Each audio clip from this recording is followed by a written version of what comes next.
move that. I want to thank you all for the opportunity to come here today and give you all a great deal of thanks for all your work on this project. My division works in water quality, water resources, water supply, and our water is a great resource. And so we want to thank you all for your work. And the town called and asked me to make some remarks. It was funny, one of our scientists from the lab had just come in with two older reports. One was the Water Resource Commission report of 1963 and 64. And on the first page, as usual, there was a letter from the then commissioner to the people of the state of Delaware saying how excited the state was that Laurel was getting ready to build their wastewater treatment plant. And so it's with that same excitement and pride that I'm here today to congratulate the town, its mayor and council, and all the elected officials who made grant dollars available so that Laurel could upgrade this plant to the limits of technology, so that they could protect our water resources to the greatest extent possible, to the highest level. So I think you all should be applauded. And we are concerned about the water quality.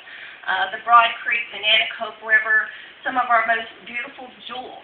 But still, there's a lot of work that can be done. And Laurel has really showed the region, not just Delaware, but Maryland, Pennsylvania, Virginia, all small towns, what difference one town can make.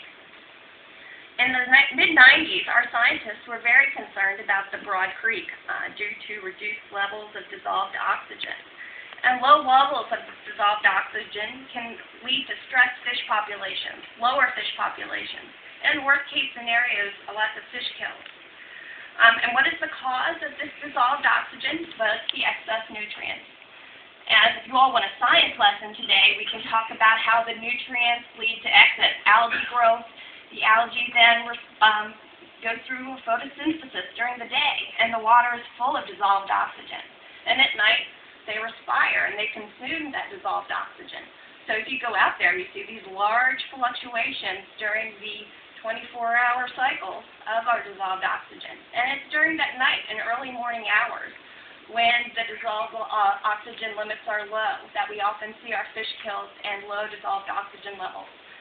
Same thing when that algae dies off and the decomposition process, you see further reductions in dissolved oxygen. So that's just one of the biological, ecological reasons that what this plant has done and this town has done is so important for our water quality. And because of that ecological condition, under the Federal Clean Water Act, the state was required to come up with a nutrient budget for the waters of the Broad Creek and the Nanticoke River. And this budget included limits on wastewater treatment plants that were equivalent to what we call biological nutrient reduction technology. But Laurel has the foresight and the courage to build not only biological nutrient reduction technology, but what we call in the trade enhanced nutrient removal technology. So they went from further than the 50 and 75% reductions in point source nitrogen and phosphorus that this budget had allocated for the three point sources. And because of this, they've had the opportunity to provide enhanced water quality protection and provide capacity, allowing the town to grow into the future.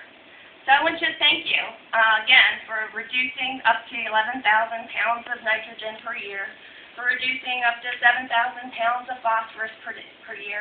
I want to thank you for setting the example regionally of how towns can work together with the state to finance cutting-edge wastewater technology. I want to thank you for doing your part to getting the Broad Creek, Nanticoke River, and Chesapeake Bay water qualities to a point where they meet our water quality standards so that we have a healthy environment for the fish and our families into the future. And so before I leave the state, I do want to thank the people at DNREC who worked on this.